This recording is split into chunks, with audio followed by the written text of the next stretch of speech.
What's up, everyone? Josh here at Ohio Fish Rescue, and we are back with another update video. So we're going to talk about a few tanks out here in the monster pond room while we got some daylight. So come on along for the ride.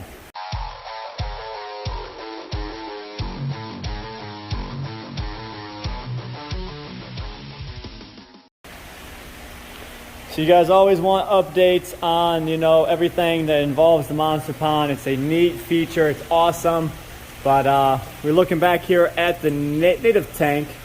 There's some stuff on the ground I got to clean out. But the two bowfins, one's right there, and that's the largemouth bass. They all seem to be getting along great. So that is a thumbs up. That's a plus.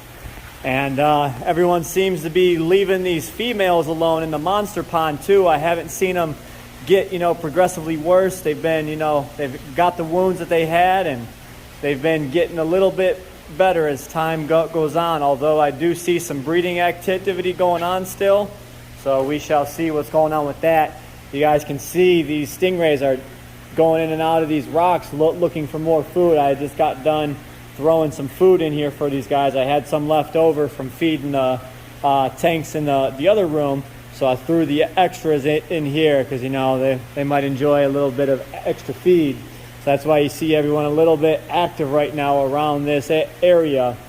And always it's a never-ending, battle. We got to, every time we go in there, take rocks and fill in these gaps so you don't see that white tile of the pool beneath these rocks. But this is right where we feed, so this is where all the fish, big tails come over and push all these rocks out the way, 5.5 pushing 6 foot fish.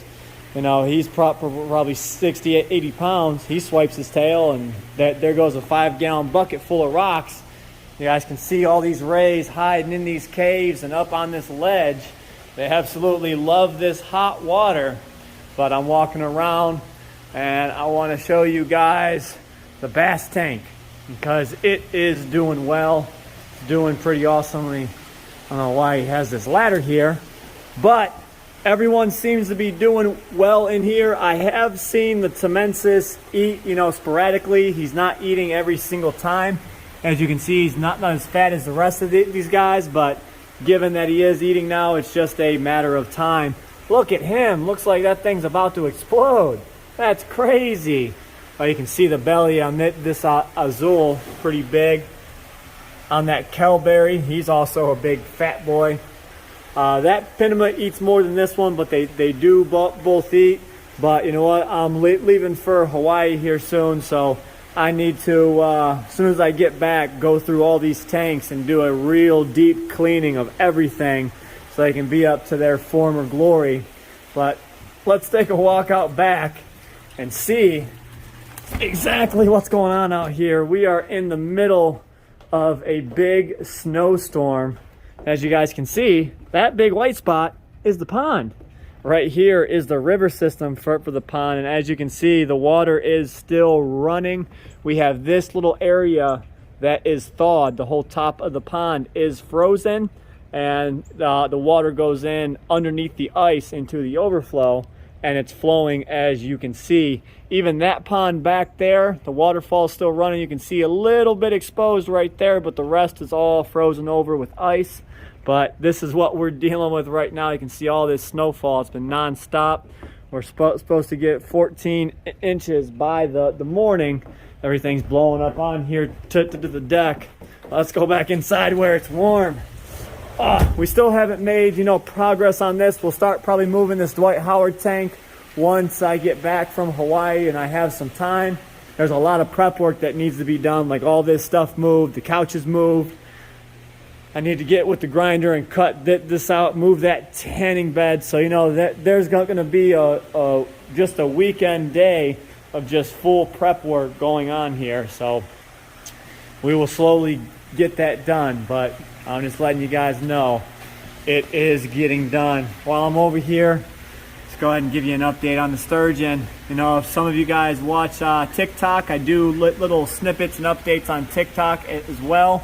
So if you guys want more content, you can go there as well. But I don't put the same content on any of the platforms.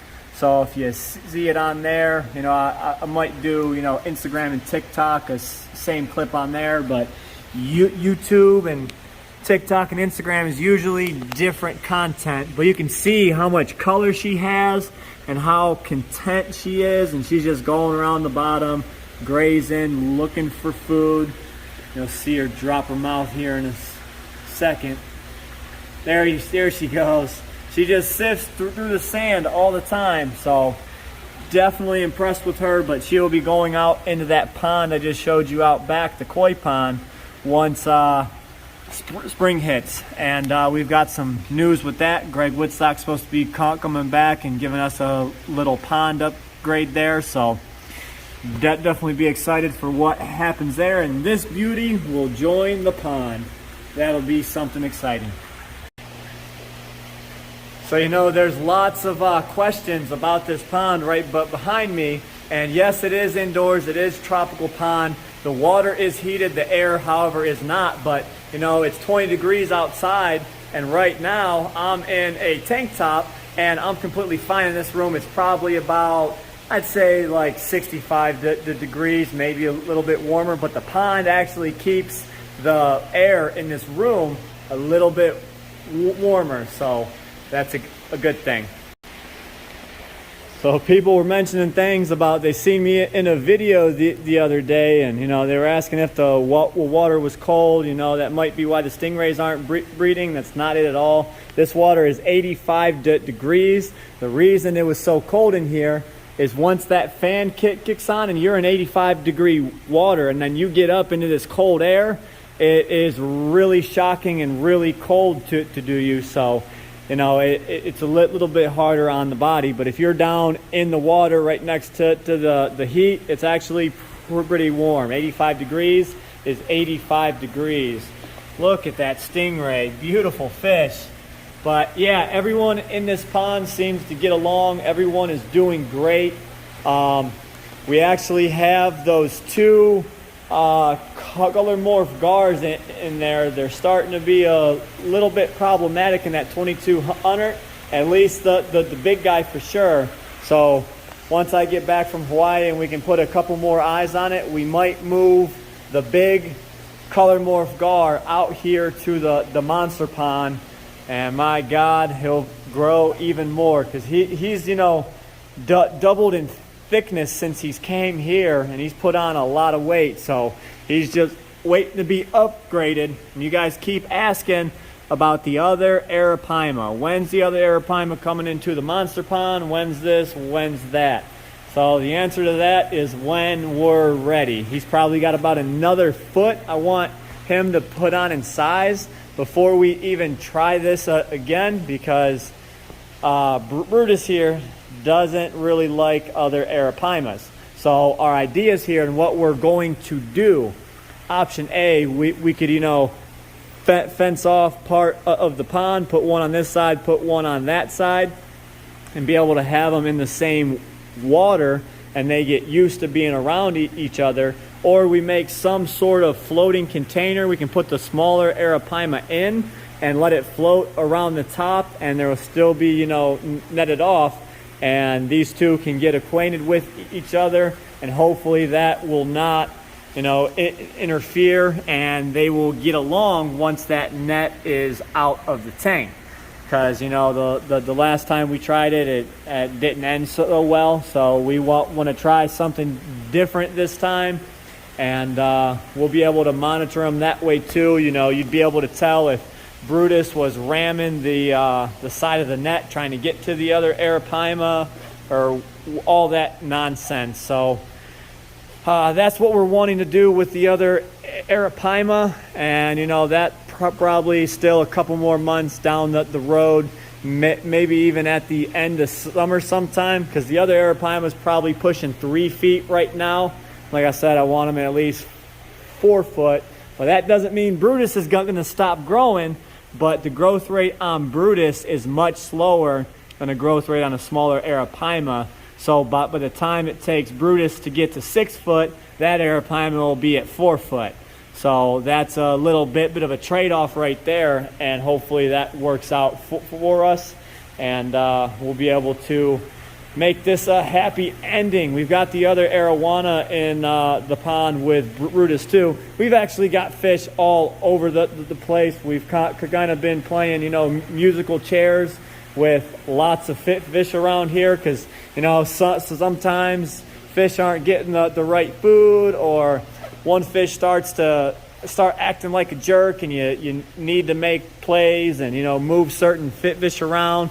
Like I had to pull an arowana out, and we had to remove him because he was picking on other fish in that tank. There's, you know, cichlids giving us problems, like the red tear, so I got to keep an eye on that one. You know, the stingrays, you have to make sure, you know, each one is feeding and feeding well. So we've had to divide up stingrays and whatnot. So yeah, we're very limited on what we're doing here, and we're wanting to move tanks around. So that means limited space. Once again, if we want to move a tank, that means we have to drain it and do something with all of those fish. So it's, you know, just a big game of musical chairs involving fish, which to some that's pretty awesome. You know, to others you're like, oh my God, that is a nightmare, which is what I'm thinking right now, because it is tough. You know, once you put a new fish into another tank, you've got a whole nother list of problems that you have to look at and always monitor, because one of those fish might be, you know, picking on the new guy. So, you know, it's a never-ending battle with that. But although it is pretty cool, we get to work with some awesome fish. An update. Oh, we got some splashing going on. Update on the little salt water tank. Looks pretty good. We got the Achilles tank. They're all coming out. Got that eel. I haven't seen him out in a few days, but he is still in here. Everything's doing well. But there was some splash over here, and it was these platinum gars. So we'll go ahead and give you a look at the other gar that I want to move into this pond. And oh my God, look at that color on Brutus. He is starting to pop. All right, real quick here. This is the big guy.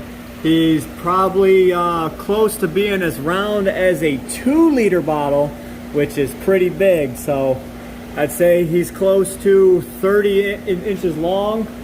And with alligator gar, you know that they get some attitudes. Look at that platinum arrow. Beautiful fish. Beautiful. But yeah, this is the guy that I'm worried about in here. I'm having to keep him fed a lot more to try and curb his aggression. And I'm only seeing more of it, so it might be time to move him out to the monster pond. Another good bit of information. My technique did work. This guy was not eating the foods we were throwing in, and I threw him in here with our long-nosed gar. He's seen everyone else eating the food, and look at him. Today's the first day he actually ate. So now that he's got food in his stomach and he knows exactly what's food and what to eat, he's going to get real fat real quick, like this gar did over here. And once they start getting real fat like this, they start growing really quick for gar. So we're gonna have two beautiful looking, awesome long-nosed gars. Look at that. That is exciting, guys. So I'm not sure if this makes you guys excited as I am, but you know, I get excited about little stuff like that, and I like sharing it with you guys. So hope you enjoyed today's video. There will be a lot more, you know, videos coming up where we got projects coming up. It's just, you know, we've got a lot of stuff going on. And oh my God, as soon as I get back from Hawaii, it's set, it's good, everything's in. The mermaid video's coming your way. That is going to be a great one, and I can't wait to share it with you guys. So as always, stay fishy, my friends.